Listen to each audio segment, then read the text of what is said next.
Prions ensemble.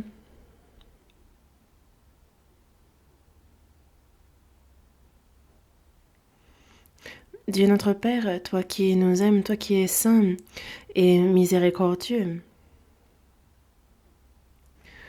c'est par le sang précieux du Seigneur que tu as éternellement lavé nos péchés et fait que sans aucun mérite de notre part, tu nous as sauvés. Merci pour cette grâce. Et c'est pour nous que tu as préparé ton royaume et tu nous donnes l'espérance glorieuse de pouvoir y entrer. Merci pour cette grande grâce. Désormais, dans le temps qu'il nous reste à vivre dans cette chair, ce temps que tu nous impartis, nous te remercions de nous permettre de le vivre en étant obéissants, afin que nous puissions vivre selon ta volonté, pour ta gloire et pour ta mission sainte que le Seigneur nous a confiée. Et nous rencontrons diverses difficultés, épreuves, mais parmi tout cela, tu es avec nous, tu nous gardes, tu nous protèges, tu nous guides. Merci. À cette heure, ceux qui ont reçu la rédemption éternelle par le précieux sang du Seigneur sont réunis devant toi. Et merci pour ce précieux temps que tu nous donnes de pouvoir étudier ta parole. Et s'il n'est pas possible de tous se retrouver en un seul endroit et d'apprendre ensemble, que ce soit en ligne, partout où nous sommes, sois avec tous les frères et sœurs, avec chacun d'eux et aide-les.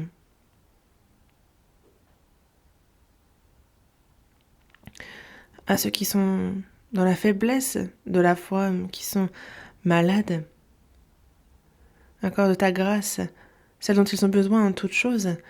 Seigneur, accorde-nous la parole dont nous avons besoin. Revêt-nous de force et de puissance pour qu'aucun de nous ne s'éloigne. Toutes les églises en Corée, toutes les églises dans le monde, nous croyons et nous confions en toi, sachant que tu nous accompagnes et que tu nous gardes. Et c'est en ton temps que tu nous donnes la parole dont nous avons besoin, tu nous enseignes les voies à suivre, qu'à cette heure encore il y a cette parole, ta volonté sainte que tu souhaites nous manifester et aussi comment il nous convient de vivre. Enseigne-le nous toujours plus. Nous avons prié au nom du Seigneur Jésus. Amen.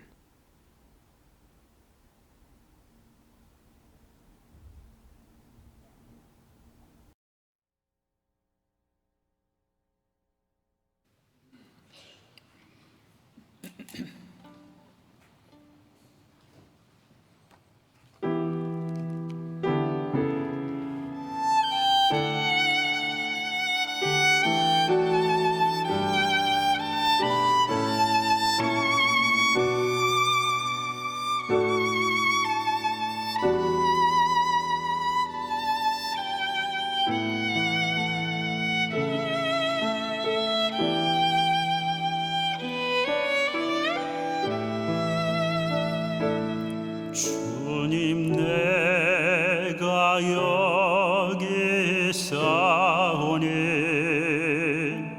나를 보내소서.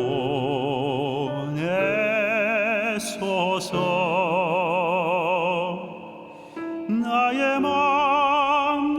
몸 주께 드리오니 주 받으옵소서.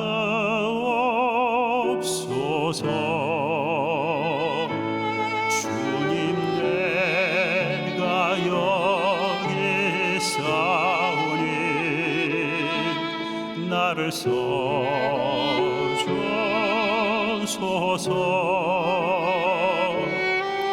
가진 것 모두 다 주께 드리오니 주 받으옵소서.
드려오니 주 받아옵소서.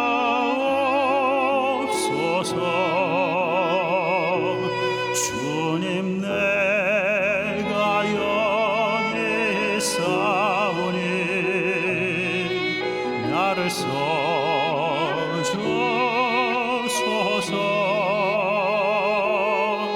나의 몸 주께 드리오니 주 받으옵소서.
Ouvrons la Bible à l'Évangile selon Matthieu, chapitre 5.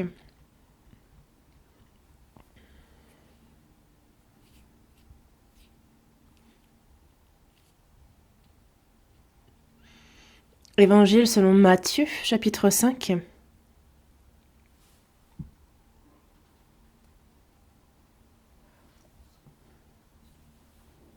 Évangile selon Matthieu, chapitre 5, du verset 1 au verset 10. Je vais lire. Évangile selon Matthieu, chapitre 5, du verset 1 au verset 10. Voyant la foule, Jésus monta sur la montagne, et, après qu'il se fut assis, ses disciples s'approchèrent de lui. Puis, ayant ouvert la bouche, il les enseigna et dit : Heureux les pauvres en esprit, car le royaume des cieux est à eux. Heureux les affligés, car ils seront consolés. Heureux les débonnaires, car ils hériteront la terre. Heureux ceux qui ont faim et soif de la justice, car ils seront rassasiés. Heureux les miséricordieux, car ils obtiendront miséricorde. Heureux ceux qui ont le cœur pur, car ils verront Dieu. Heureux ceux qui procurent la paix, car ils seront appelés fils de Dieu. Heureux ceux qui sont persécutés pour la justice, car le royaume des cieux est à eux. Jusqu'ici ?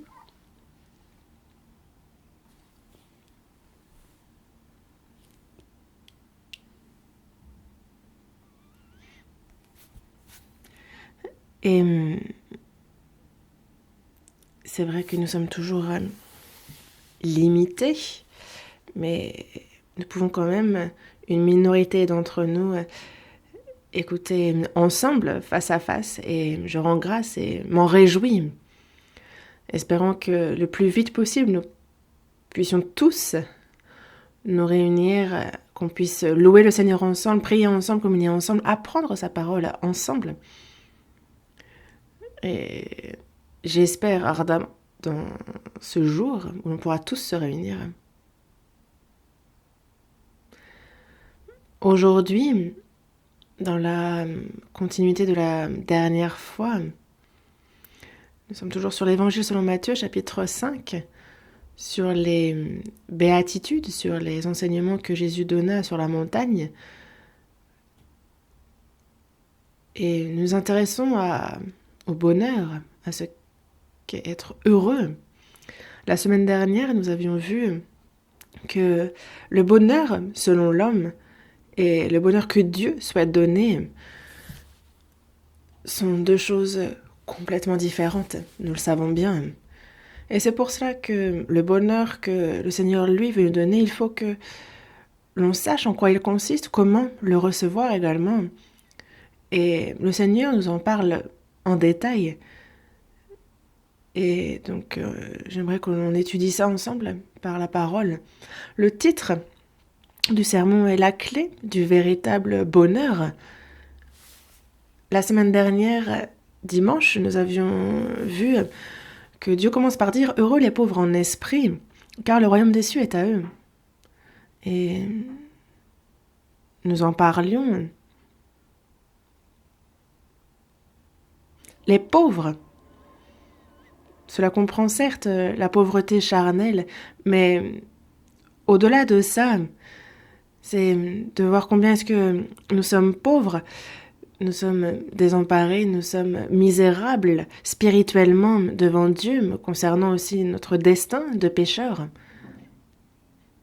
Et il est vrai que nous, sur cette terre, nous ne pouvons trouver aucune espérance véritable, aucun bonheur véritable, nous le savons. Et ce que Dieu, lui, souhaite nous donner n'est pas cette terre maudite où vivre mieux dans ce monde. Ce n'est pas ce genre de bonheur-là dont il nous parle. Mais il y a les nouveaux cieux, les nouvelles terres qu'il a préparées pour nous, qu'il nous a réservées, où il n'y a ni deuil, ni larmes, ni malédiction, ni peine. C'est un endroit glorieux, éternel.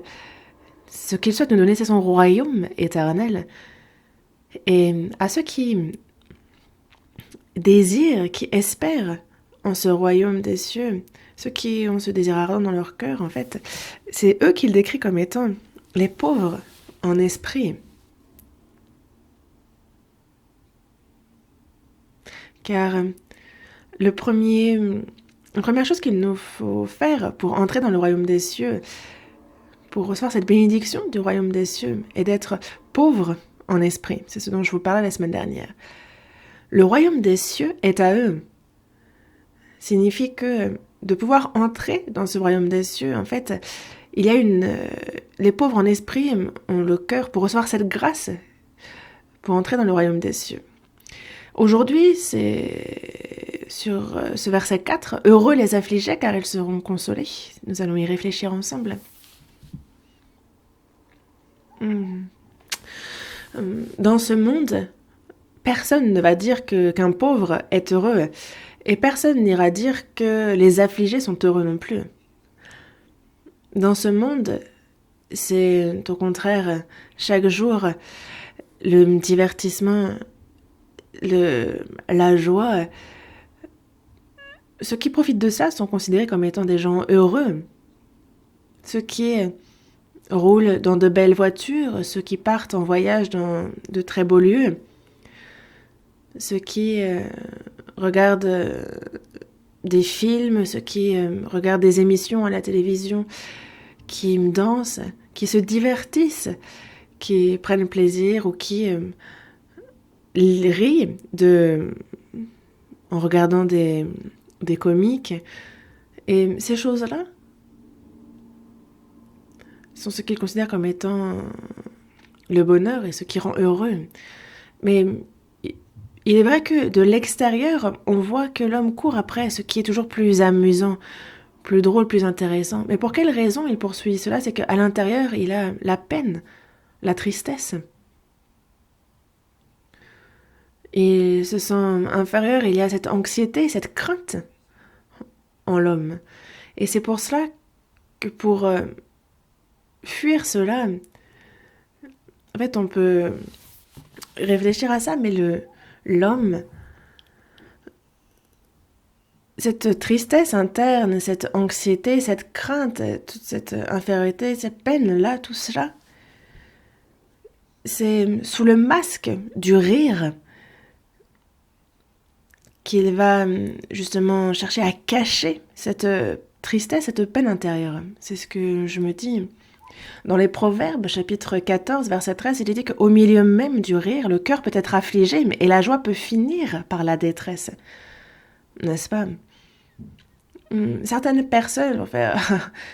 et en fait, le cœur n'y est pas.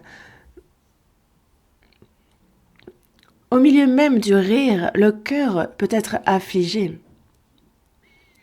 Mais on peut très bien rire et pourtant avoir un cœur affligé. La joie peut finir par la détresse. C'est ce que nous dit la Bible. Dans Luc, chapitre 6 aussi, dans le verset 24 et 25, le Seigneur dit bien « Malheur à vous, riches, car vous avez votre consolation. » Il dit aussi « Malheur à vous qui êtes rassasiés, car vous aurez faim. Malheur à vous qui riez maintenant, car vous serez dans le deuil et dans les larmes. » Vous serez dans le deuil et dans les larmes. C'est un verset assez étrange, n'est-ce pas? C'est une parole étrange qui nous adresse. Pourquoi? De l'extérieur, il y a ceux qui vont cacher, camoufler la peine de leur âme. Mais le temps vient et on voit bien que Dieu les avertit du jugement et du sort qui les attend, eux et leur âme. En réalité, le fait qu'il y ait un jugement, qu'il y ait l'enfer, ce sont par les choses charnelles, par les choses de ce monde dont ils profitent. C'est avec cela et à travers cela, qu'ils cherchent à ne pas réfléchir à l'état misérable de leur âme, à combien ils sont pauvres en esprit. Et c'est comme quelqu'un qui va danser à côté de la tombe dans laquelle il sera enterré. Dieu a dit « Heureux les affligés ». Les affligés, ceux qui sont peinés, ceux qui souffrent dans leur cœur, ceux qui sont tristes, ceux qui sont soucieux.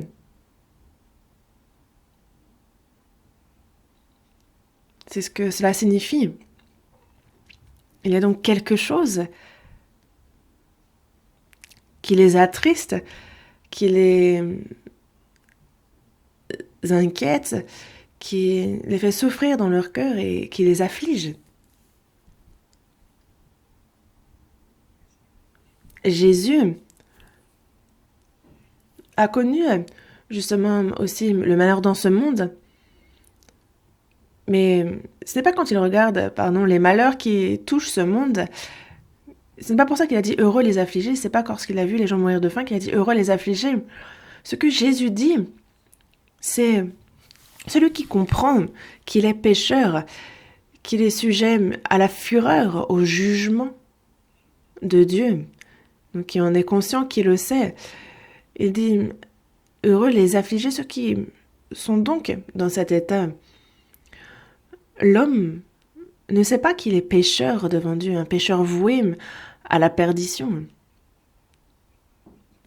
Combien il est misérable devant Dieu, combien il est pécheur. S'il le savait, alors il serait affligé dans son âme. Mais il ne se soucie pas, il n'est pas affligé, il n'est pas peiné concernant son âme, parce que ce verset s'adresse bien à ceux qui sont donc affligés pour leur âme. Pourquoi? Parce qu'il n'y a pas, par nos propres moyens, une solution pour échapper à ça. Il ne faut pas seulement être affligé, attristé, mais il faut aussi espérer ardemment que Dieu résolve cela. Il faut avoir à cœur de se repentir, de se détourner de ses voies. Car c'est seulement par la miséricorde, par l'amour de Dieu qu'il peut nous sauver. Et d'avoir donc à cœur, justement, de s'en remettre à lui. Et c'est ce qu'il entend par les affligés. Dans Romains chapitre 3, verset 23, il est dit « Tous ont péché et sont privés de la gloire de Dieu. » Ils ont donc péché et commis des crimes.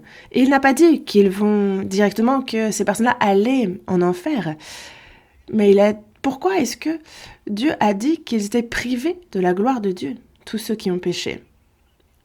C'est que l'homme a été fait à l'image de Dieu pour recevoir son amour, sa vie, pour entrer dans son royaume éternel et en hériter, pour vivre éternellement avec Dieu. C'était le but. Mais l'homme a péché et il a perdu tout cela. Il en est privé. Donc au final, c'est la fureur, la malédiction et le jugement éternel qui attend l'homme. Et c'est pour cela, c'est à cause du péché qu'il faut être affligé. Le péché. Dieu est saint et juste, et c'est pour ça qu'il ne reçoit absolument pas le péché, il n'est pas tolérant. Et il y a la consolation, le pardon, le salut que la parole apporte, mais il faut que l'homme commence par être affligé à cause du péché. Qu'il comprenne ses péchés, combien il est pauvre et donc spirituellement être affligé concernant cet état. Dans le psaume 34, verset 19, l'Éternel dit être près de ceux qui ont le cœur brisé. Et il dit sauver ceux qui ont l'esprit dans l'abattement.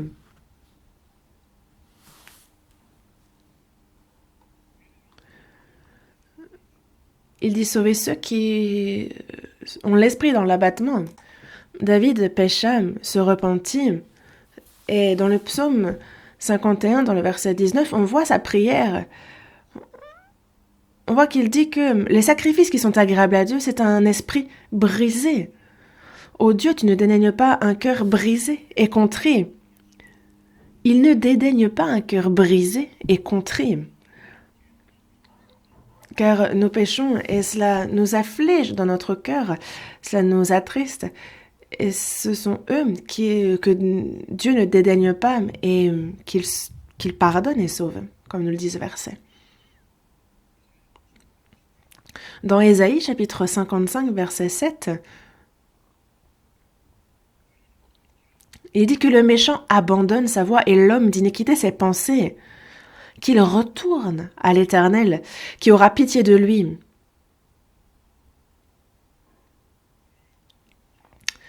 À notre Dieu qui ne se lasse pas de pardonner. Donc, se repentir de ses péchés, abandonner les voies corrompues, abandonner les pensées d'iniquité, retourner à l'Éternel. Et l'Éternel a pitié de cet homme. Et donc, être affligé à cause des péchés est l'unique voie pour recevoir le pardon, le salut. Dans Actes, chapitre 3, verset 19, il est dit « Repentez-vous donc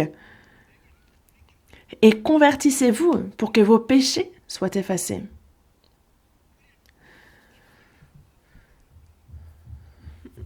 Pour que vos péchés soient effacés.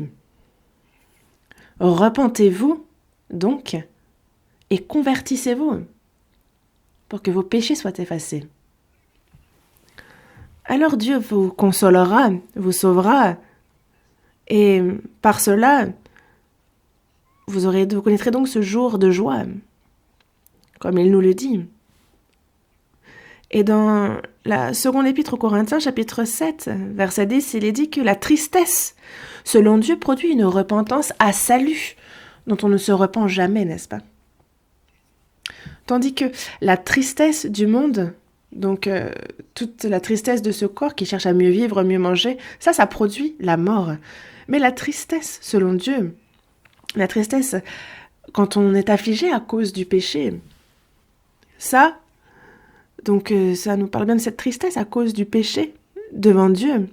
Une personne qui est assez affligée, en fait, cette tristesse produit une repentance à salut.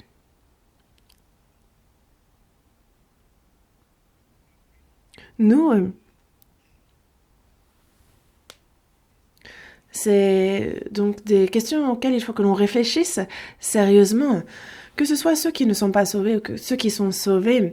Concernant le péché, il faut être affligé dans la crainte, triste, contrit devant Dieu. Il n'y a personne qui puisse cacher ses péchés. Dans Hébreux, chapitre 4, verset 13, il dit que tout est à nu et à découvert aux yeux de celui à qui nous devons rendre compte. N'est-ce pas? Devant Dieu, il n'y a personne qui puisse cacher ses iniquités, ses péchés. On aura beau de l'extérieur avoir l'air pur, on peut très bien être déguisé, mais devant Dieu, ce verset nous dit bien que tout est à nu et découvert. Dans Romains, chapitre 2, verset 15, il dit qu'il montre que l'œuvre de la loi est écrite dans leur cœur, leur conscience en rendant témoignage et leurs pensées s'accusant ou se défendant tour à tour. La conscience, c'est vraiment, donc elle est active, c'est une activité spirituelle. On ne peut tromper cette conscience non plus.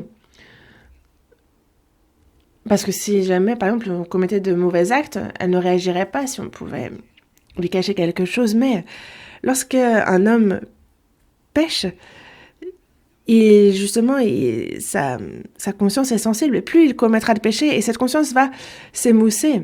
Et certains vont aller jusqu'à commettre un meurtre et prendre plaisir, c'est ce qu'on nous dit. Il existe ce genre de personnes, mais c'est que cette personne, sa conscience est complètement émoussée. La conscience est ce que Dieu nous a donné. Justement, on a les détecteurs de mensonges, n'est-ce pas? Quand on fait un mauvais acte, lorsqu'on trompe quelqu'un, lorsqu'on ment, lorsqu'on commet un gros péché, et que on dit « Ah non, je n'ai rien fait ». En fait, ceux qui disent une telle chose, on leur met le détecteur de mensonges, et alors on voit à 80% que ce n'est pas le cas. Pourquoi? Parce que la conscience dit bien « Ah non, moi j'ai fait quelque chose ». Tromper sa conscience, c'était tromper Dieu. Dans les Proverbes, chapitre 20, verset 27, il est dit que le souffle de l'homme est une lampe de l'Éternel et il pénètre jusqu'au fond des entrailles. Dieu pénètre jusqu'au fond de notre âme, de notre cœur, de nos entrailles. C'est comme mettre une caméra cachée. Parce qu'on a l'impression qu'il n'y a personne, mais il y a une caméra cachée. De nos jours, en fait, on voit qu'il y a des vidéos de surveillance un peu partout, n'est-ce pas? Et il arrive que certains disent « Ah, j'ai fait ça, ni vu ni connu », et pourtant, les caméras l'ont filmé. Sachez que Dieu voit tout. Dans Job, chapitre 11, verset 11, il est dit que Dieu connaît les vicieux. Il voit facilement les coupables. Il connaît, il voit. Mais parce qu'une sentence contre les mauvaises actions ne s'exécute pas promptement, le cœur des fils de l'homme se remplit en eux du désir de faire le mal. Comme il nous est dit dans l'Ecclésiaste. Mais s'il ne s'exécute pas promptement, s'il ne fait pas tomber sa sentence immédiatement, il n'y a rien que l'on puisse lui cacher, et aucun homme ne pourra cacher quoi que ce soit à Dieu. Dans Nombre, chapitre 32, verset 23, il dit « Sachez que votre péché vous atteindra ». Les péchés que nous avons commis sont des choses qui nous atteignent, qui nous rattrapent. Le péché viendrait se dire « Ah, tu es ici ». Il y a longtemps, en fait, c'était à Séoul, il y avait un couple marchand de dollars au marché noir. Et un homme voulait donc faire échanger ses billets pour des dollars.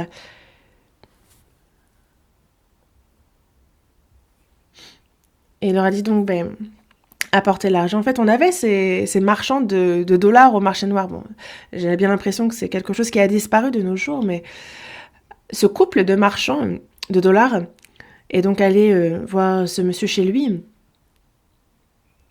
Mais cet homme avait planifié donc de prendre l'argent de ce couple et de les tuer. Et dans son jardin, il creusa une fosse et c'est là où il enterra les cadavres. Il planta ensuite un arbre par-dessus. Et donc, il n'y avait personne. Donc, son péché semblait caché, disparu. Et c'est pour cela que le couple de marchands de dollars a disparu soudainement.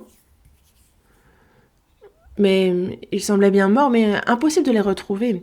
Mais en fait, peu de temps après, on a arrêté le coupable, cet homme. En fait, je me souviens, c'est un fait divers. Ça s'est réellement passé.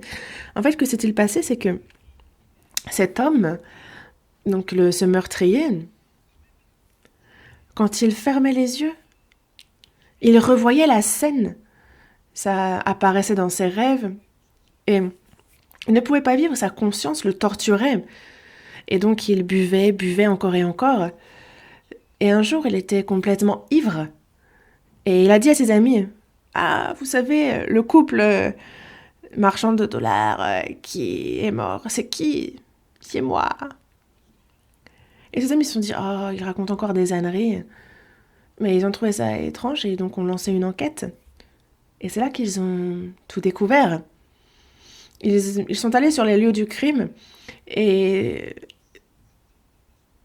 c'est donc de ses propres mains qu'il a sorti les os qu'il avait enterrés dans son jardin. Sachez que votre péché vous atteindra. Dieu est un bien meilleur enquêteur. Il n'y a personne qui puisse cacher quoi que ce soit, ses crimes ou ses iniquités aux yeux de Dieu. Dans Hébreux chapitre 9, verset 27, il est bien dit qu'il est réservé à l'homme de mourir une seule fois, après quoi vient le jugement. Après la mort, quand on vit sur cette terre, après notre mort, tous les péchés que nous avons commis sur cette terre, de notre vivant, apparaissent et seront jugés. Chacun fut jugé selon ses œuvres, et la mort et le séjour des morts furent jetés dans l'étang de feu. C'est la seconde mort, l'étang de feu. Les gens sont jetés donc après ce jugement. On est jugé selon nos œuvres. Et donc les hommes devant Dieu ont commis de grands péchés et seront jugés pour ça devant Dieu. Mais c'est quelque chose à laquelle il faut penser. Et c'est pour cela que chercher à dissimuler, à cacher ces péchés, ça peut tromper les hommes, mais cela ne trompe pas Dieu. Quand nous tiendrons devant son jugement, tout sera révélé, tout sera manifesté. Dieu a dit « Consolez les affligés ». Qu'est-ce que la consolation? Les hommes, quand on regarde comment ils consolent les affligés, quelqu'un qui a échoué en affaires est complètement découragé, mais on lui dit « Ah, dans la vie, il y a les échecs, il y a les succès, mais ne t'inquiète pas trop. Tu auras l'occasion, ça se passera bien, tout ira bien. »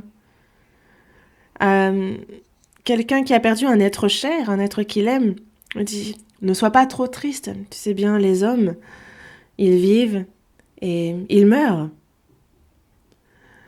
Et on est beaucoup à faire face à cette tristesse, ne soyez pas trop triste. Mais est-ce que c'est le genre de paroles qui consolent réellement? Ça ne sont pas des consolations, on n'est pas consolé par ça. Quelqu'un qui est grandement endetté et qui s'interroge s'il doit fuir ou s'il doit se suicider, cette affliction-là, en fait, comment consoler une telle personne? Il faut rembourser la dette pour que cette personne soit consolée, n'est-ce pas? Il faut rembourser la dette et lui montrer la facture, lui montrer, regarde, j'ai payé ta dette. Alors toutes ces inquiétudes, toutes ces peines disparaîtront. Ça, c'est la véritable consolation. La famille, l'être cher est mort. Comment consoler une telle personne? Il faut les ramener à la vie. Après que Lazare soit mort, il y a Marthe, sa sœur, et Marie, qui justement pleurait, tout le quartier pleurait, ils étaient affligés. Et on voit Jésus qui revient 4 jours après sa mort et qui redonne vie à Lazare. Là, c'est la véritable consolation. Cette consolation-là n'est pas une consolation matérielle ou physique. La consolation qui vient de Dieu est une consolation qui résout le problème du péché que connaît l'homme, le problème fondamental, crucial. C'est de la consolation dont on parle. Dans Romains chapitre 6, verset 23, il est dit que le salaire du péché, c'est la mort.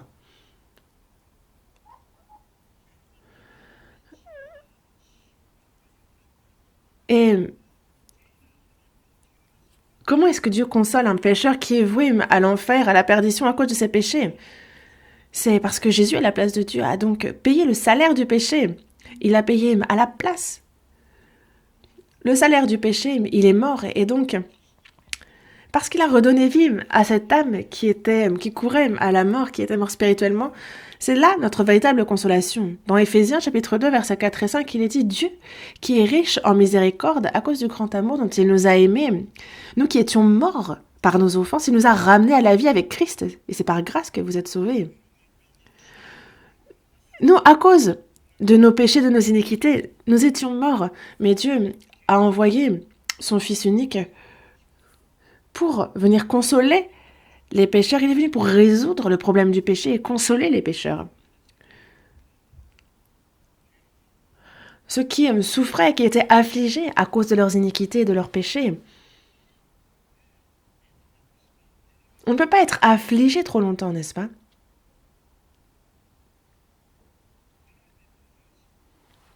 C'est Dieu qui est riche en miséricorde et c'est à cause du grand amour dont il nous a aimés.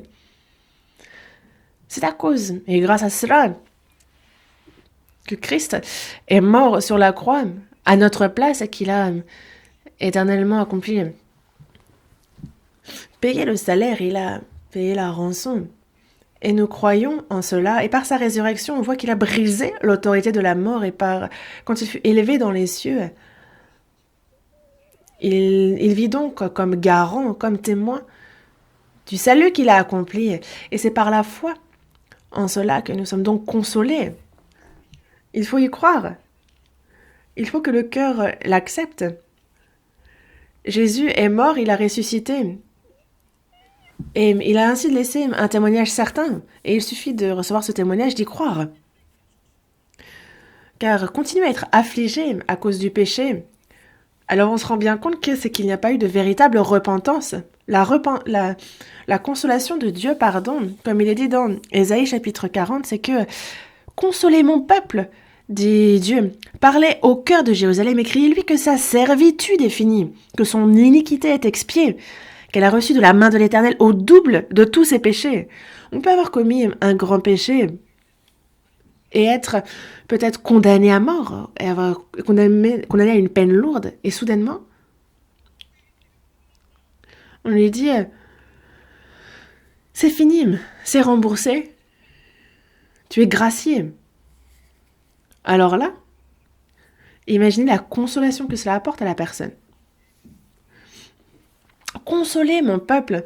De quelle consolation on parle? Dites-lui que sa servitude est finie, que son iniquité est expiée, et qu'elle a reçu de la main de l'Éternel au double de tous ses péchés. Et Dieu, c'est au double qu'il a payé le salaire de nos péchés. Est-ce que le double est un problème pour Dieu? Non, nous avons commis un péché, mais il a donné son Fils unique à notre place. Et donc c'est un grand prix qu'il a payé. Et lorsque nous croyons en cela, alors on voit la grande consolation que Dieu nous a accordée.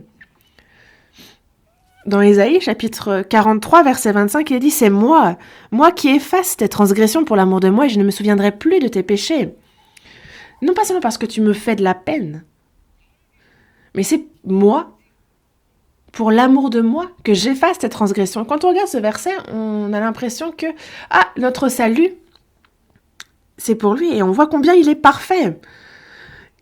Car les âmes qui ont été faites à l'image de Dieu, si elles vont en enfer, alors Dieu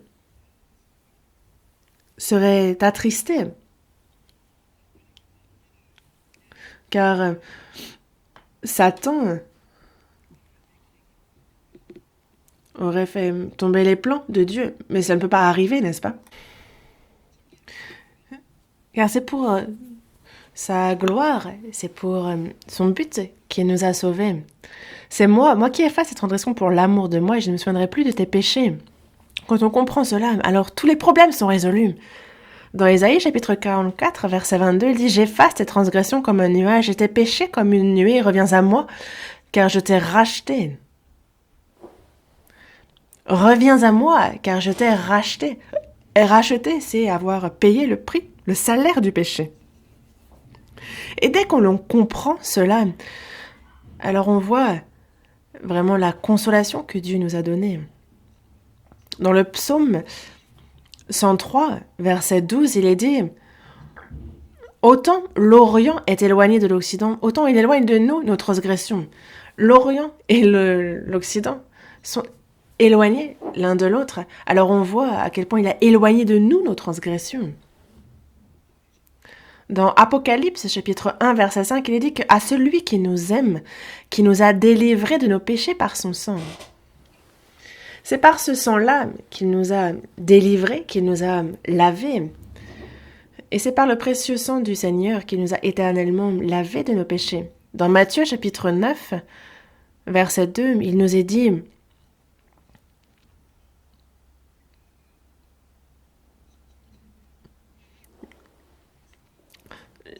car on a donc un paralytique qui avance vers Jésus et le problème n'est pas de guérir ce paralytique, mais il lui dit d'abord prends courage mon enfant, tes péchés te sont pardonnés. Donc il commence par lui parler du pardon de ses péchés et ensuite il lui dit prends ton lit et va dans ta maison. On peut guérir une maladie physique. Dans tous les cas, il pourra très bien mourir l'année suivante. La première des choses, tes péchés te sont pardonnés. Et c'est donc ici la plus grande consolation que Dieu accorde à l'homme, et c'est ce par quoi il commence. Dans Luc aussi, chapitre 15, on voit que il y a l'enfant prodigue qui a dissipé tous les biens de son père, l'héritage qu'il avait demandé à l'avance à son père. Et alors qu'il dissipe, il dilapide tout ça, après il dit « Ah, il aurait même bien voulu se rassasier des carouges que mangent les pourceaux, mais personne ne lui en donne. » Et donc là, il se dit oh, « Mais mon père, lui, il est riche, même ses mercenaires ne manquent de rien. Et moi, je suis ici, je meurs de faim, non, il faut que je retourne au père. » Et donc, il prend son courage, il se lève et va vers son père. Et son père attend chaque jour seulement le retour de son fils qui a dissipé tous ses biens. Et il est bien dit que, en fait, le père était encore de loin, mais c'est lui qui le vit le premier. Et il fut ému de compassion et il courut se jeter au cou de son fils et il le baisa.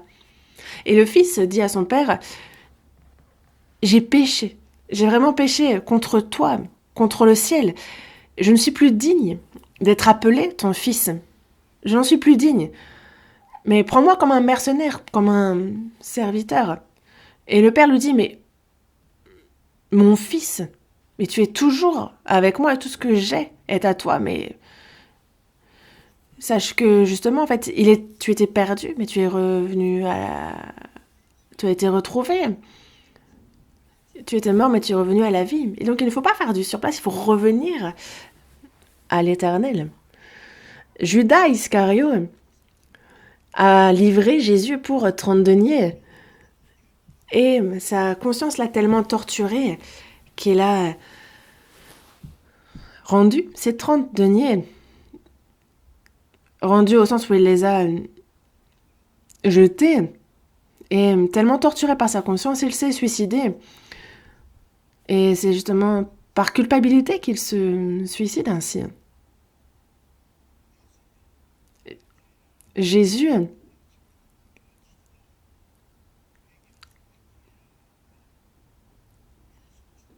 a continuellement donné à Judas Iscario jusqu'au bout l'occasion de pouvoir se repentir de ce qu'il avait commis. Mais il l'a donc aimé, alors que Judas Iscario, lui, c'est jusqu'au bout qu'il a refusé, rejeté cet amour. Et il a certes regretté, mais il ne s'est pas repenti au sens où il faut se détourner de ses voies, il faut retourner à l'Éternel. On voit bien que Pierre, lui, a renié à 3 reprises Jésus. Lui qui disait ne jamais, même s'il devait mourir, ne jamais le renier.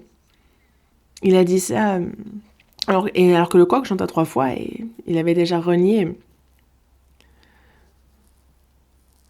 Il a chanté 2 fois, il avait déjà renié 3 fois. Pardon. Mais ce que Pierre, lui, a fait, c'est qu'il s'est repenti de ses péchés. Il s'est effondré, mais il est retourné au Seigneur.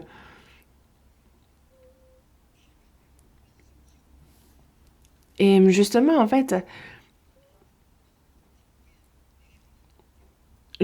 on voit bien que le diable attend justement à ce qu'on ne se relève pas. Mais le Seigneur nous aide à nous relever. Et on peut craindre la mort, être affaibli dans notre cœur. Pierre peut l'avoir renié justement par sa crainte de cela, par peur de mourir. Mais il s'en est repenti. Et Jésus a reçu le cœur de Pierre qui se repentait ainsi. Où est la différence ? Se soucier du péché, être affligé à cause du péché.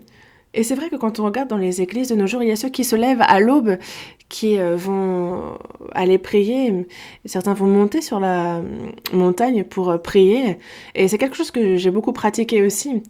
Mais Dieu nous dit bien que ce n'est pas ici la véritable repentance. Et d'ailleurs, il ne faut pas s'éterniser à ces choses-là. Il faut vite retourner à l'Éternel et recevoir sa grâce.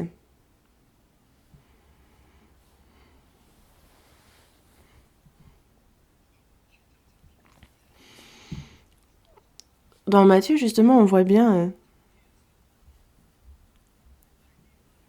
qu'il s'adresse, en parlant d'enfants, et il dit, nous vous avons joué de la flûte, et vous n'avez pas dansé, nous avons chanté des complaintes, et vous ne vous êtes pas lamentés.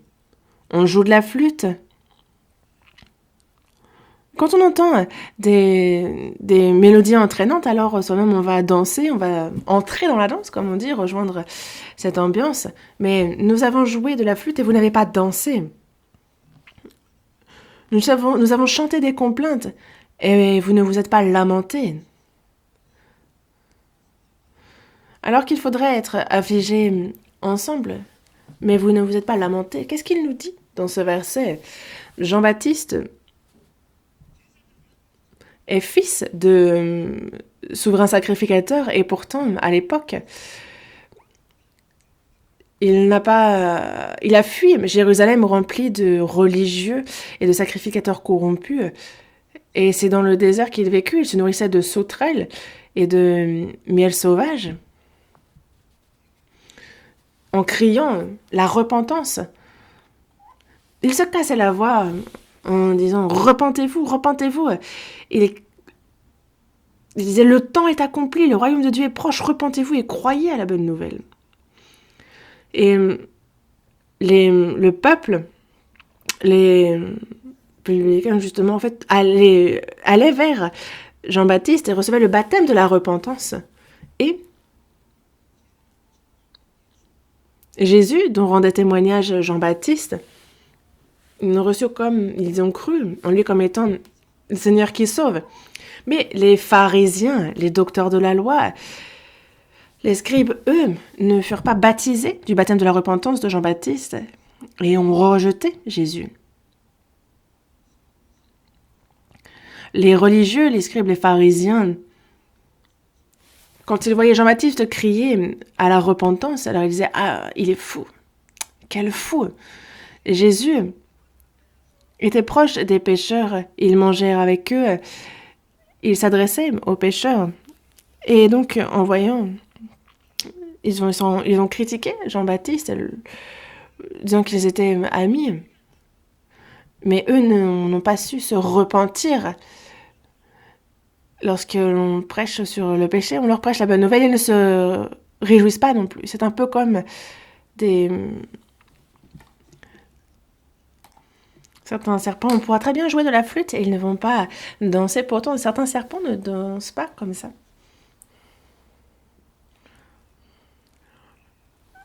Justement, qui va rester stoïque. Il y a ces serpents venimeux comme ça qui ne réagissent pas au son de la flûte. Ceux qui, lorsqu'on leur parle de leur péché, ne sont pas affligés. Ceux qui ne sont pas affligés par leur péché ne se réjouiront pas non plus de la bonne nouvelle. Une personne qui n'a pas reçu le baptême de la repentance rejettera Jésus. On pourra les réprimander concernant leur péché, on pourra leur parler du jugement qui les attend et de l'enfer. Ils vont prendre cela à la légère, comme une blague. C'est bon, je vais en enfer alors. Mais il n'y a que moi qui y va. On leur prêche l'évangile et ils disent « Oh, ça doit être bien de recevoir le salut. » Sinon c'est l'enfer, voilà. Qu'est-ce que je peux faire? Mais en fait, il y a ceux qui sont complètement insensibles, n'est-ce pas? Qui, lors du séminaire biblique, lorsqu'ils viennent, on leur parle de Dieu, on leur parle de leurs péchés, on leur parle de l'enfer auquel ils sont destinés. Ils sont là. Et comme ces serpents venimeux qui ne réagissent pas à la flûte, on leur prêche l'évangile et ils ne s'en réjouissent pas. Dans Marc, chapitre 1, verset 15, on voit Jésus qui évangélise. Et la première chose qu'il dit, justement, repentez-vous et croyez. En fait, il faut se repentir et croire. Une personne qui n'arrive pas à pleurer pour ses péchés ne peut croire en l'évangile. C'est le péché qui nous rendait inimitié contre Dieu et qui nous rendait des pécheurs voués à l'enfer, à la perdition. Et quand on pense à ce qui nous attend, à la souffrance, à la douleur, alors cela nous afflige. Et ceux qui sont affligés alors peuvent donc croire à la grâce de Dieu, sachant que c'est la foi en Dieu qui est le seul moyen d'être sauvé, de connaître le véritable bonheur et la véritable paix. Mais ceux qui ne sont pas affligés à cause de leurs péchés ne peuvent être consolés éternellement par Dieu. Et il n'y a que la perdition de réserver pour l'âme d'une telle personne. Être affligé est donc lié au bonheur, et c'est aussi le raccourci pour le salut.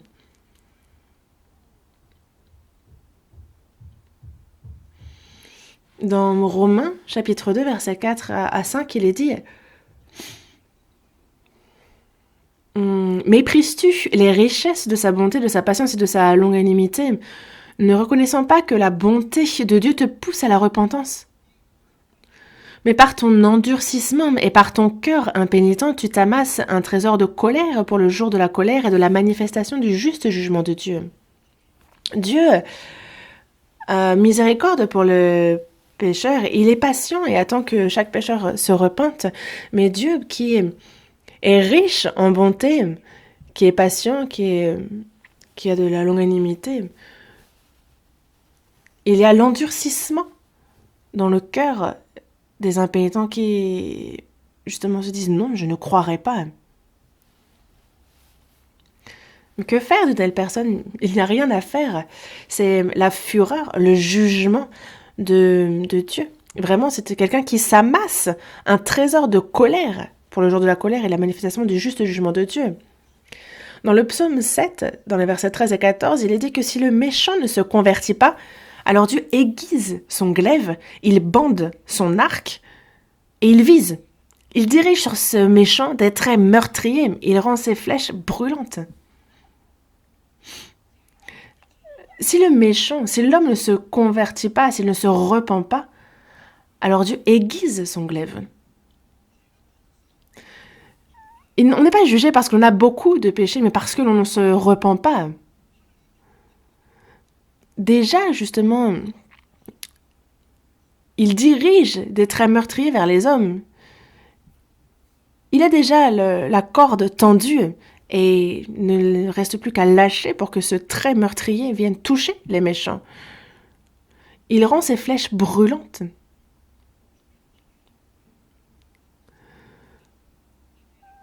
Et justement, en fait, ces flèches brûlantes, il les a donc enflammées. Dans le passé, justement, durant la guerre, on enflammait les traits, on mettait le feu aux flèches. Et alors, justement, en fait, ça, une fois lancé, ça enflammait les maisons, les gens mouraient brûlés, les maisons partaient en fumée. Et de nos jours, c'est quoi? On parle plus de missiles, n'est-ce pas? On peut tuer des centaines, des milliers de personnes avec un seul missile. En fait, ce sont des armes qui tuent. Dans Ésaïe, chapitre 50, verset 11, on nous dit « Vous tous qui allumez un feu et qui êtes armés de torches, allez au milieu de votre feu et de vos torches enflammées. » Et en fait, c'est comme, justement, tout le monde meurt dans un brasier. En fait, il y a toutes ces armes nucléaires que l'homme a construites et qui seront utilisées pour le jugement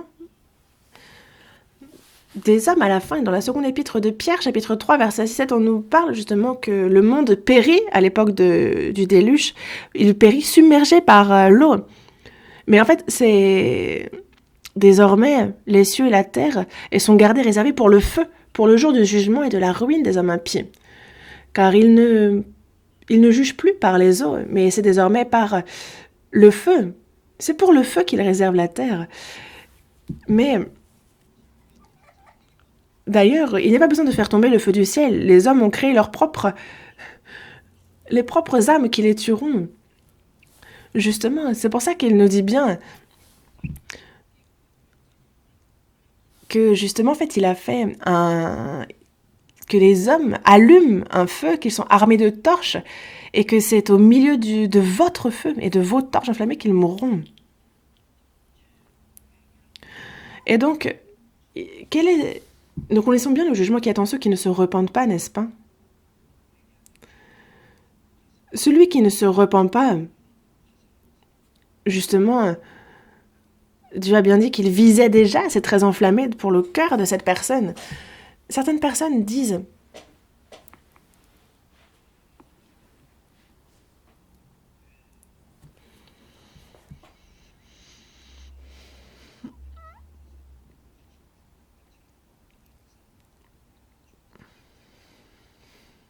imaginez, c'est un peu comme un sniper qui a toujours le faisceau rouge sur le cœur de la personne qu'il doit... Imaginez que c'est un peu toujours la même chose.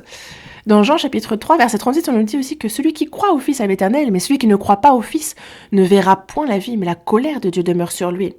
Cette colère qui demeure au-dessus de lui, il s'amasse. Justement, la fureur pour le jour de la colère, c'est au-dessus de lui, on ne sait pas quand est-ce que ça va tomber. Et lorsque Jésus mourut sur la croix, il avait à ses côtés deux bandits. Dans Luc chapitre 23, après le verset 39, en fait, il y avait un des malfaiteurs crucifié à côté de Jésus qui, lui, injuriait Jésus, alors que lui-même était crucifié, disant à...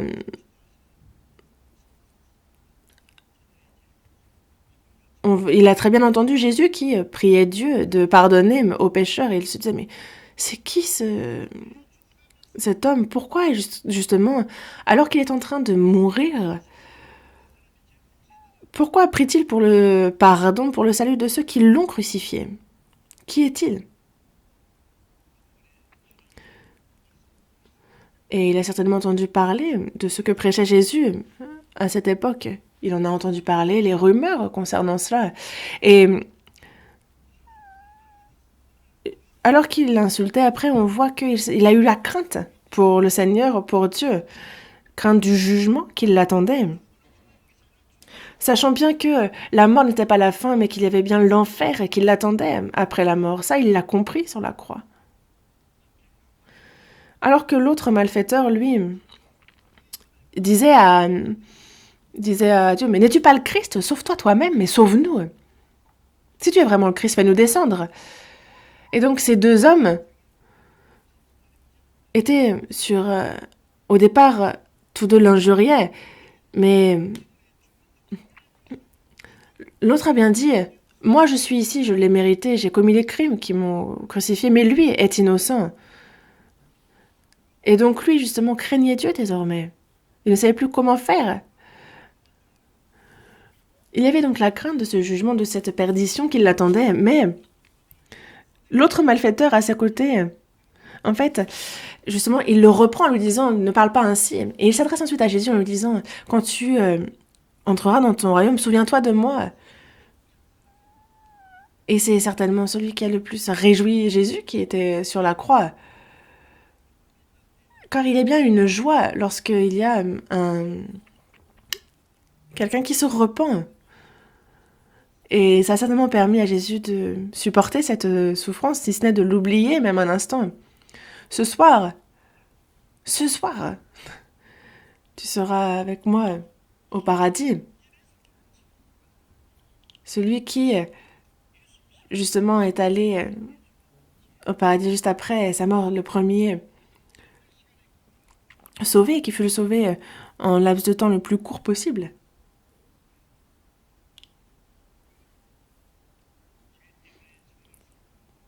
Celui qui est véritablement affligé, attristé à cause de ses péchés, qui est ardent et désire véritablement être sauvé par Dieu. Alors Dieu ne détourne pas les yeux, il ne dédaigne pas de telles personnes, il les sauve. Mais il y a ceux qui ne s'intéressent pas du tout à leur âme. Et là simplement, l'autre s'est adressé en lui disant « Ah, si tu pouvais te faire descendre de la croix et me faire descendre aussi ». Il n'avait que des regrets et toujours une pensée pour ce monde. Il n'a pas pensé aux choses spirituelles. Lorsque les hommes tombent malades, ils cherchent le médecin qui pourra les soigner, essayant par tous les moyens de survivre, de guérir et de continuer à vivre. Et ils s'efforcent ainsi pour quelques années en plus sur ce monde, dans cette vie. Mais alors qu'ils sont atteints d'une grave maladie, celle du péché qui a atteint toute leur âme, ça ils ne le savent pas, et donc ils sont complètement désintéressés des choses spirituelles, des choses de l'âme, ceux qui ne savent pas être affligés.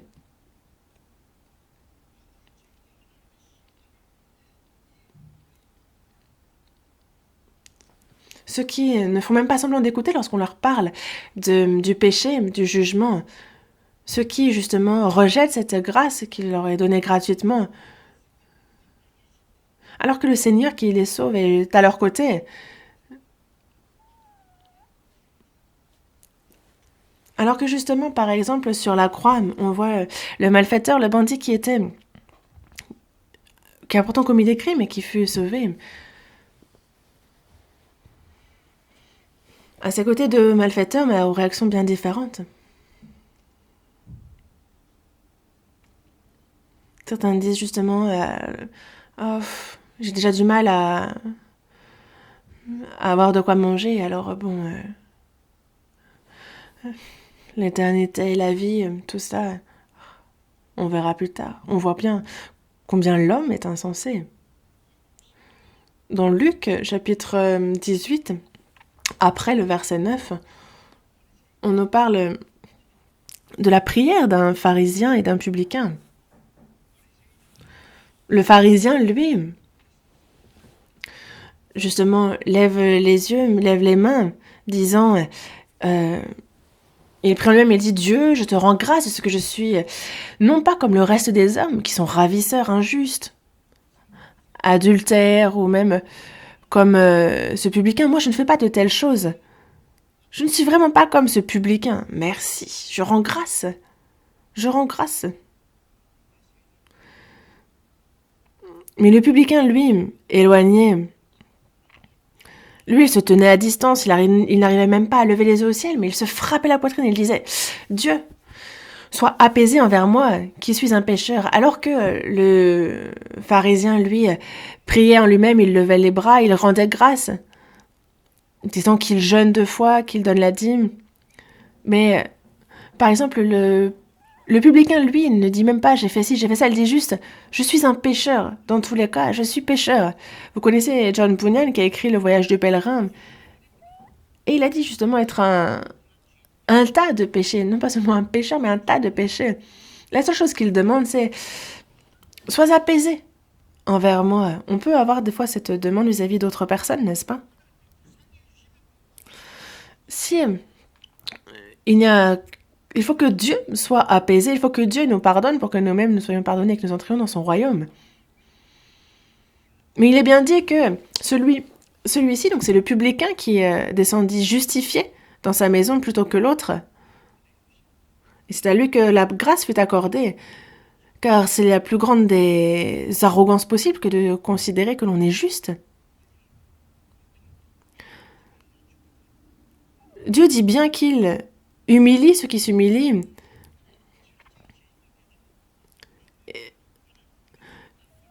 Et on voit bien que justement, en fait, celui qui s'élève sera abaissé, mais celui qui s'abaisse sera élevé. Dans la première épître à Timothée, chapitre 2, verset 4 aussi, il est bien dit que Dieu veut que tous les hommes soient sauvés et qu'ils parviennent à la connaissance de la vérité. Et c'est la grâce de Dieu, c'est la source de salut pour tous les hommes qui a été manifestée. Il souhaite que tous soient sauvés. Mais les hommes ne sont pas intéressés, ils ne veulent pas recevoir une telle chose.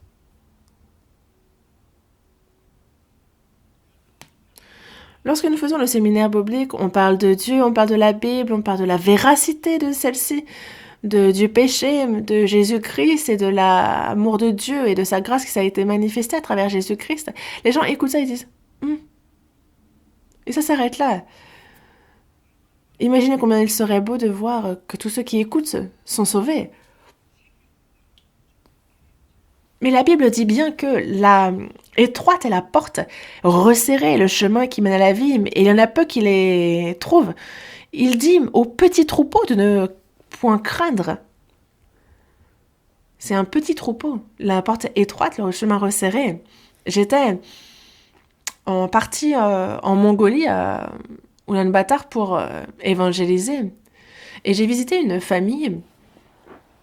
Donc il y a justement, vous savez, c'est comme ces tentes un peu où on voit des familles vivre. Et ils vivaient donc un peu éloignés, mais ils étaient 4 familles à vivre dans ce genre de petit village. Et le fils avait donc été atteint d'une leucémie. Et pour guérir cette maladie, justement, en fait, ils s'étaient approchés de la capitale, d'Ulaanbaatar, pour recevoir le traitement. Et c'est là qu'ils ont rencontré des frères et sœurs et que les 4 membres de la famille ont été sauvés. Le père est peintre. Et on voit ses peintures dans l'église, d'ailleurs. Sa maman est prof de mathématiques au lycée. Et donc, on est allé leur rendre visite et ils étaient dans la joie. Mais à tel point, le fils, lui, est leucémique et s'il ne peut pas bouger, il a le visage rayonnant.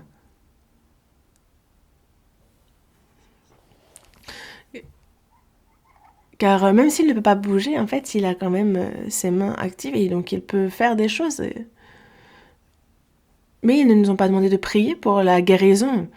Ils disaient, oh, on peut très bien mourir comme ça, il n'y a pas de problème. Vu qu'ils sont sauvés, en fait, ils rendent tellement grâce. Le fils aussi et toute la famille rend grâce. Et j'étais vraiment surpris.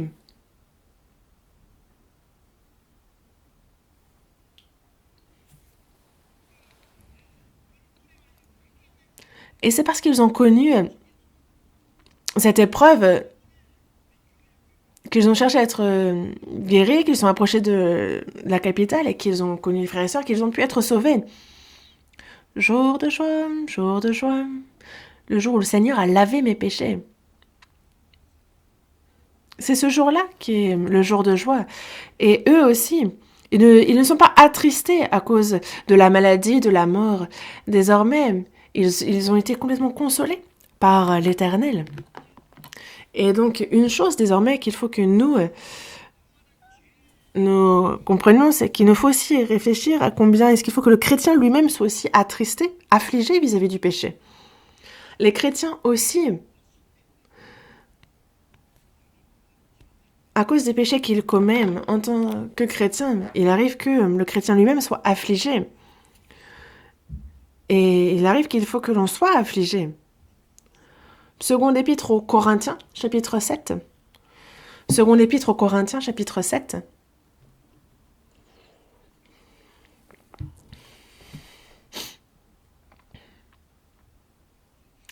Seconde épître aux Corinthiens, chapitre 7, verset 10. Seconde épître aux Corinthiens, chapitre 7, versets 10 et 11. En effet, la tristesse, selon Dieu, produit une repentance à salut dont on ne se repent jamais, tandis que la tristesse du monde produit la mort. Et voici, cette même tristesse, selon Dieu, quel empressement n'a-t-elle pas produit en vous? Quelle justification, quelle indignation, quelle crainte, quel désir ardent, quel zèle, quelle punition! Vous avez montré à tous égards que vous étiez purs dans cette affaire.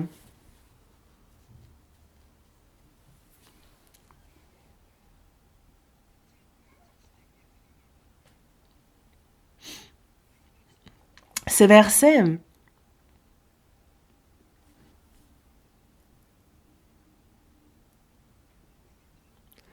les saints de Corinthe sont sauvés, mais ils ont bien reçu le salut. Mais quand on regarde dans 1 Corinthiens chapitre 3, verset 3, on voit que ils sont sauvés, mais l'apôtre Paul est allé donc à Corinthe, il a évangélisé, il eut des sauvés, et l'Église commença. Mais il disait, il y a parmi vous encore des hommes charnels, ils sont encore des enfants. Parce qu'il y a de la jalousie et des disputes parmi vous, donc vous êtes charnels. Pourquoi est-ce que vous ne marchez pas selon l'esprit, ils marchent selon l'homme? Il y avait de la jalousie et des disputes en eux. Des disputes, de la jalousie. Des péchés moraux.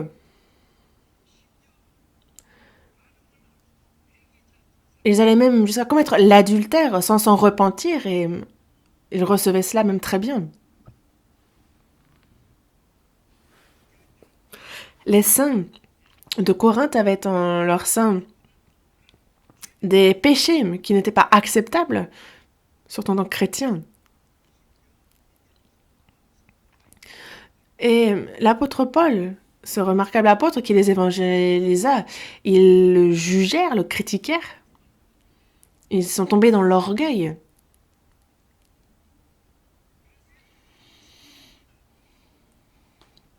Et ils furent donc jugés par rapport à cela.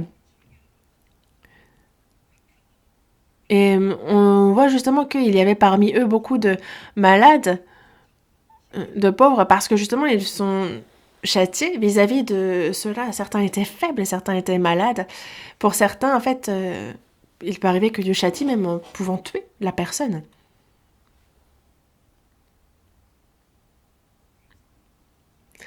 Et c'est pour ça qu'il envoie ses épîtres aux Corinthiens. Dans la première épître, il leur fait des reproches, il les réprimande. Pourquoi? Parce qu'il les aime. Dans la seconde épître aux Corinthiens, chapitre 2, verset 4, il est dit, il répète, il écrit encore et encore, et c'est pourquoi? C'est pour que vous connaissiez l'amour extrême que j'ai pour vous. Il a bien dit avoir versé des larmes pour ses frères et sœurs. On se rend bien compte de l'amour, par exemple, d'une mère pour son enfant. On voit les larmes qu'elle verse, justement, mais on voit surtout l'apôtre Paul, combien il fut affligé, combien il a versé des larmes pour ses saints, malgré qu'il les réprimande.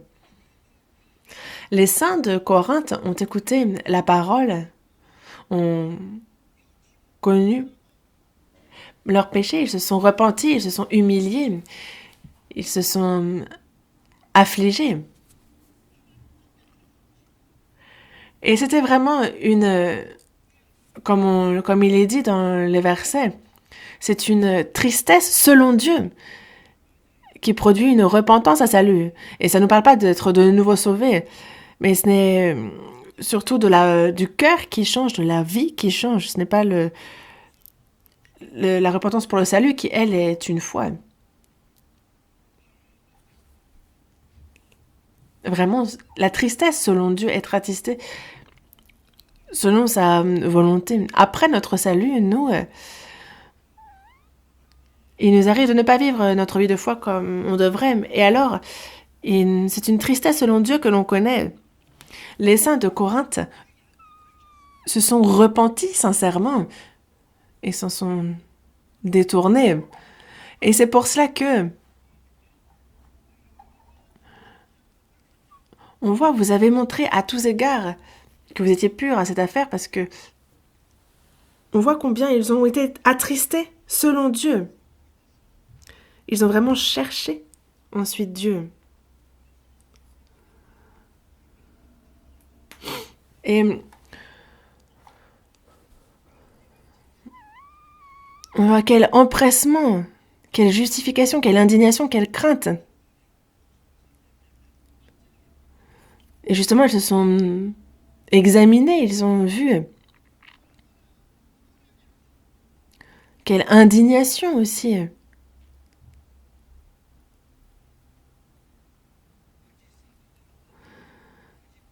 Accueillir les faux prophètes, les fausses doctrines, ne pas avoir de discernement. Eux qui étaient insensés, eux qui étaient tombés dans leurs péchés. Il faut donc être indigné quand on agit ainsi. Quelle crainte! Et il y a ceux qui pêchent et qui, pourtant, en seraient presque fiers et qui ne réalisent pas. Il est vrai que Dieu nous a pardonné, mais il nous aime, mais il ne va pas jusqu'à aimer le péché. Il aime jusqu'au plus petit des péchés. Et il nous faut apprendre donc à craindre l'Éternel. Il nous a bien dit de travailler à notre salut avec crainte et tremblement, non pas de peur d'aller en enfer, mais par crainte et tremblement, de peur de pécher. Une personne sauvée, si elle commet des péchés et puis comme si de rien n'était, oh. Une personne sauvée a donc une bonne conscience.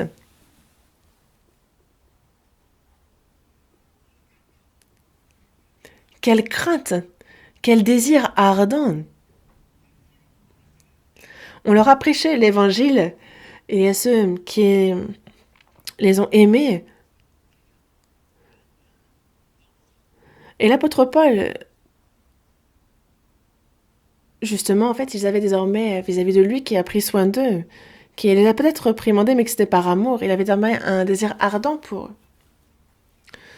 Quel désir ardent, quel zèle! Désormais, ils ont du zèle pour Dieu. Dans la seconde épître aux Corinthiens, chapitre 9 aussi, on nous parle dans le chapitre verset 9, on nous parle des saints de Corinthe qui avaient dit, ont participé financièrement aussi à la mission, et c'était de leur propre gré, et c'est eux qui ont eu cette initiative, et on voit comment ils ont changé justement dans la seconde épître aux Corinthiens. On voit quel zèle, on voit quelle punition.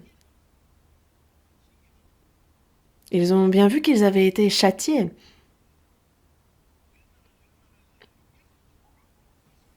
Quel. C'est à cette reprise qu'on utilise ce mot. Et donc, ils se sont repentis après qu'on leur ait fait des reproches. Vous avez montré à tous égards que vous étiez purs dans cette affaire. Ils montrent qu'ils sont purs dans cette affaire. Ils montrent leur pureté. Et ils vivent leur vie de foi normalement, comme il se doit.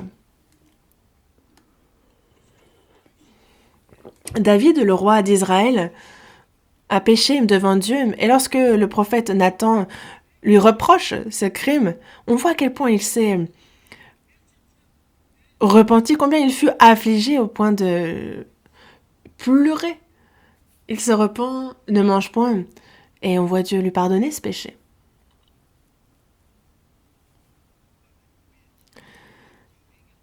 Il faut nous savoir nous repentir des péchés que nous commettons après le salut.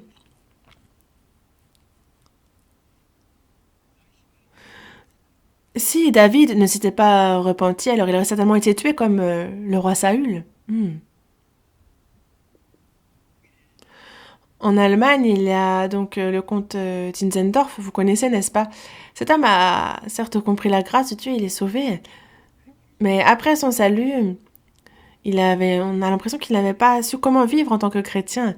Il est à une exposition, il voit donc une œuvre où on voit Jésus sur la croix en train de verser son sang. C'est une scène de crucifixion. Et à côté, il y a une petite annotation qui dit « Moi, j'ai fait tout ça, je suis mort pour vous, et toi, que fais-tu pour moi ?» Et alors, il s'effondre devant ce tableau et il pleure et ne peut s'arrêter de pleurer. Voyant que Dieu, pour son salut, a souffert, il connut la honte à un tel point. Et moi qui ai reçu une telle grâce, que fais-je pour lui? Je ne fais rien pour lui.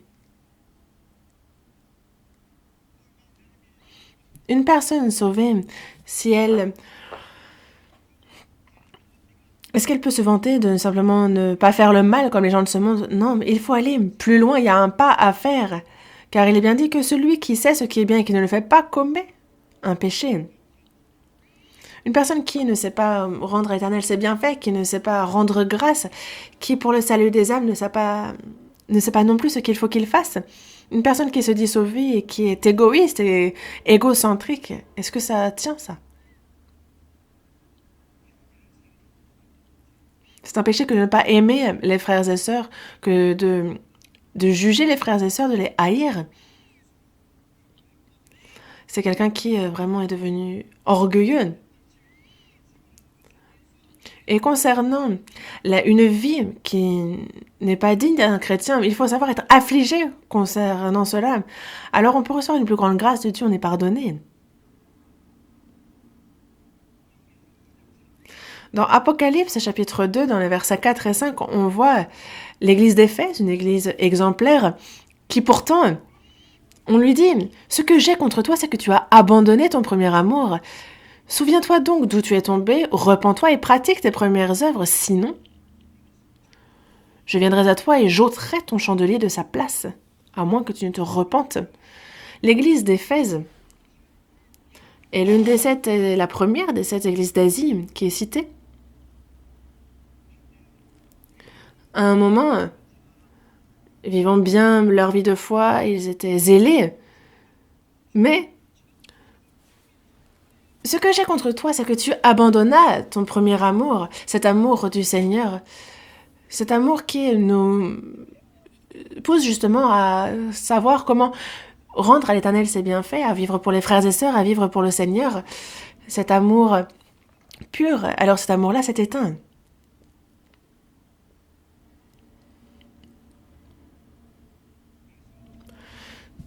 Et c'est pour ça que je te reproche d'avoir abandonné ton premier amour. Souviens-toi donc d'où tu es tombé, repens-toi et pratique tes premières œuvres.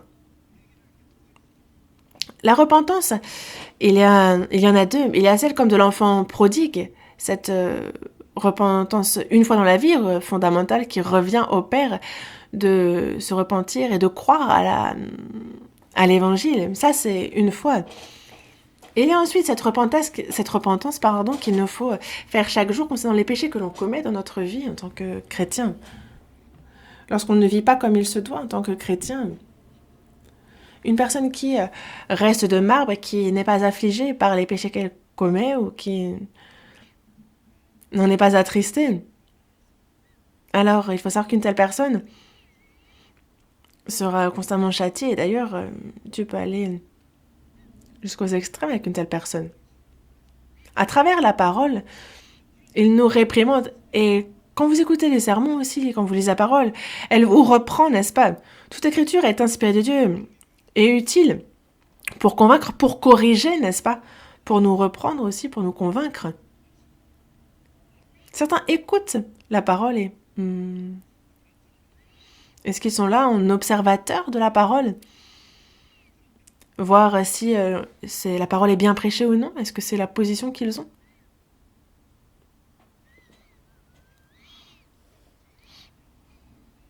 Il faut se repentir des erreurs que l'on commet, ça doit nous affliger, nous disant « Ah, je suis sauvé, mais pourquoi je vis comme ça ?»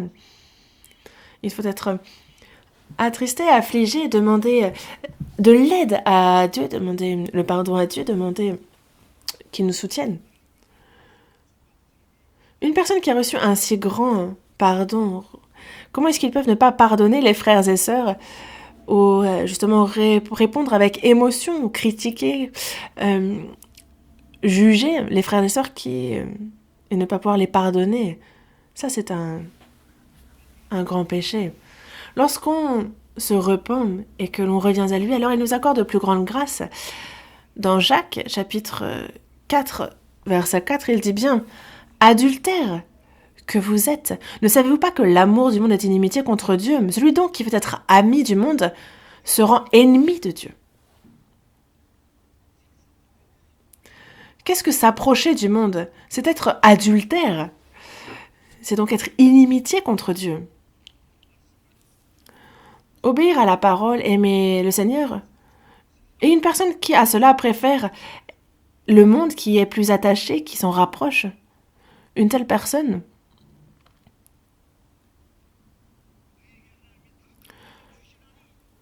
doit savoir que il accorde au contraire une grâce plus excellente.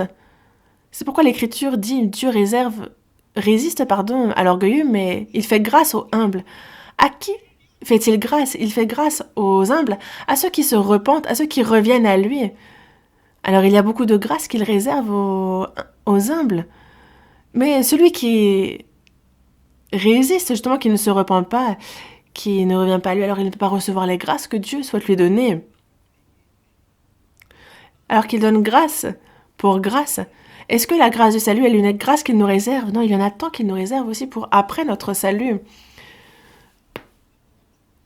Et justement, il nous faut continuellement recevoir sa grâce pour pouvoir être constamment dans la joie, pour recevoir la force, pour pouvoir être aidé aussi. Mais pour cela, il faut que nous, de notre côté, concernant notre désobéissance, il faut que l'on se repente, que l'on se détourne, qu'on revienne à lui. Heureux les affligés, car ils seront consolés.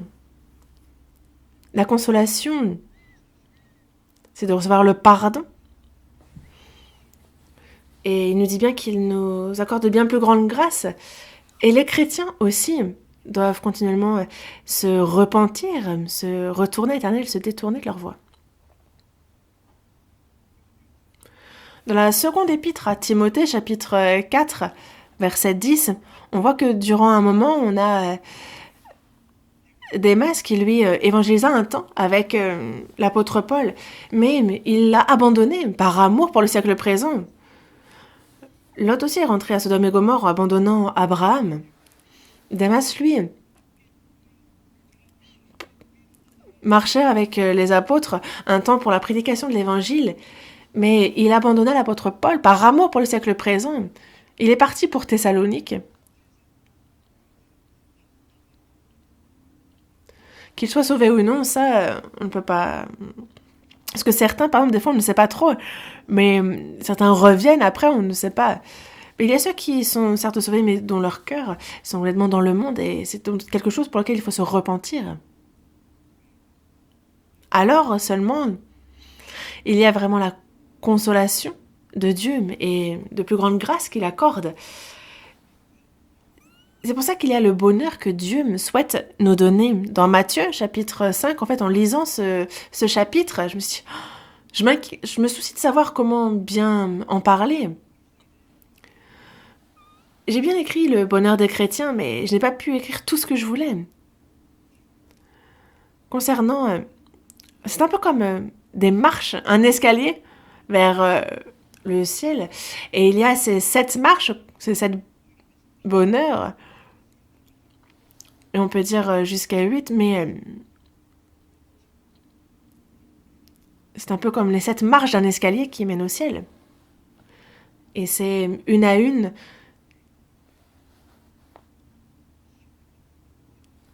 de ces marches, justement, qui vraiment nous définissent aussi un peu notre personnalité. On va continuer à voir ça ensemble. Il reste une semaine avant le séminaire, le grand séminaire, donc merci de continuer à prier, d'évangéliser. Prions. Dieu notre Père, toi qui es miséricordieux, tu nous as sauvés en cette fin des temps, et le reste de notre vie nous aide à le vivre pour la prédication de ton évangile, à pouvoir être obéissant. Merci pour cette grâce. Nous sommes imparfaits, nous sommes faibles, et il nous arrive parfois de ne pas connaître ta volonté et de suivre ce que bon nous semble. Seigneur, fais-nous connaître nos erreurs, et afin que l'on puisse se repentir, que l'on puisse revenir à toi, que l'on puisse obéir à ta volonté sainte, et que ton œuvre que tu souhaites accomplir, qu'on ait la sagesse qu'on ait la sagesse, la force pour pouvoir la pratiquer. Dans une semaine, il y a le séminaire biblique qui commence. Que le salut des âmes puisse être pour toi une grande source de joie, que nous puissions tous être utilisés selon ta volonté sainte pour ton œuvre. Nous avons prié, mon Seigneur Jésus qui nous aime. Amen.